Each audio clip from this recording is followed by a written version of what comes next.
রাধে রাধে বন্ধুরা, অমৃত কথা বাংলা চ্যানেলের নতুন পর্বে আপনাদের সকলকে স্বাগত জানাচ্ছি। মা লক্ষ্মী দেবীর অশেষ কৃপা পেতে অবশ্যই কমেন্ট বক্সে লিখুন জয় মা লক্ষ্মী দেবী জয়। এই পর্বের বিষয় হলো আপনার আর্থিক সমস্যা কাটানোর 5টি বাস্তু টিপস, যা আপনার সংসারে মা লক্ষ্মীকে সর্বদা বেঁধে রাখবে। জেনে নিন আজকের পর্ব থেকে সবটাই জানবো এই ভিডিওর মাধ্যমে। ভিডিওতে যাবার আগে অমৃত কথা বাংলা চ্যানেলটিকে অতি অবশ্যই সাবস্ক্রাইব করুন, লাইক করুন, কমেন্ট করুন, শেয়ার করুন, আধারমিক নোটিফিকেশন ঘন্টাটি বাজিয়ে দেবেন।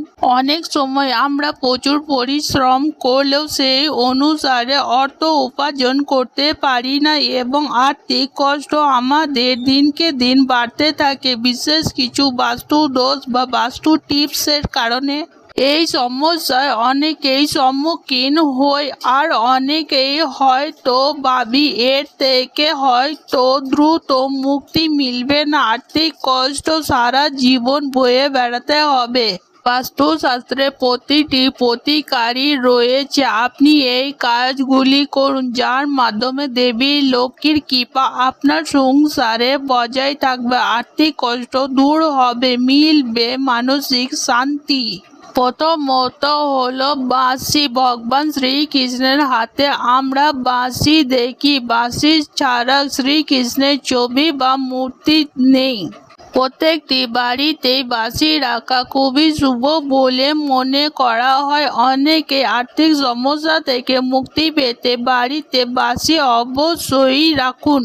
বাড়ির উত্তর বা পূর্ব দিকে রূপো বা সোনার বাঁশি রাখা যেতে পারে, কারণ যদি রূপো বা সোনার বাঁশি রাখতে না পারেন, অসুবিধা হয়, তাহলে সমস্যা নেই।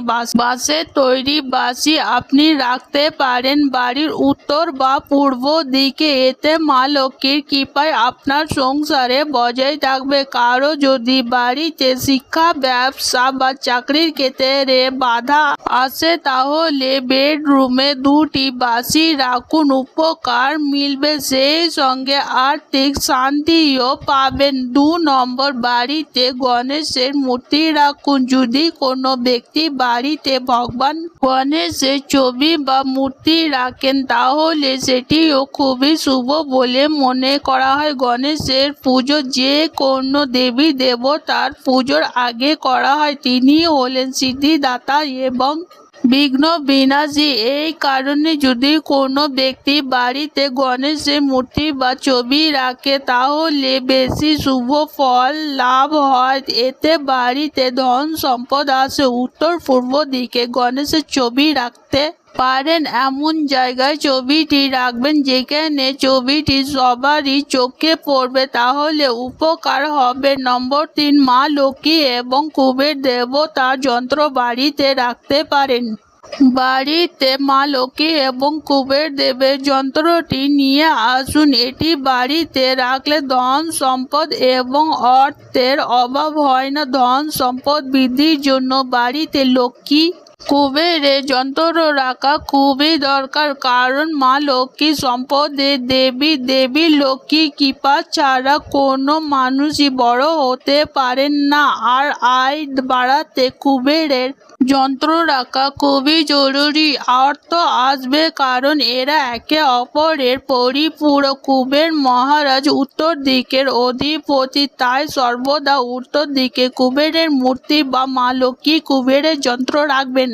এর ফলে উপকার মিলবে, ঘরে আসবে অর্থ। 4 নম্বর, ঘরে শঙ্খ রাখুন। বাস্তু মতে বাড়িতে শঙ্খ রাখা খুবই শুভ। শঙ্খ বাস্তু দোষ দূর করে। যে বাড়িতে প্রতিদিন শঙ্খ বাজে, সেইখানকার বাতাসও শুদ্ধ থাকে, শুভ শক্তি বাড়িতে প্রবেশ করে। এতে মা লক্ষ্মী কৃপা বজায় থাকে, অর্থ সমস্যা অবশ্যই কাটবে।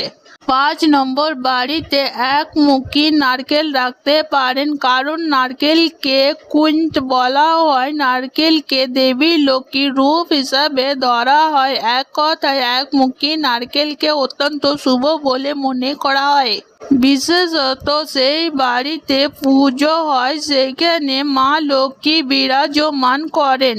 দেবী লক্ষ্মী কৃপায় আপনার আর্থিক সমস্যা কাটবে, সংসারে সুখ আসবে। তাই একমুখী নারকেল বাড়িতে আজই কিনে আনুন। আজকের পর্ব এখানেই সমাপ্ত হল। অমৃত কথা বাংলা চ্যানেলের সঙ্গে থাকার জন্য আপনাদের অনেক অনেক ধন্যবাদ। রাধে রাধে।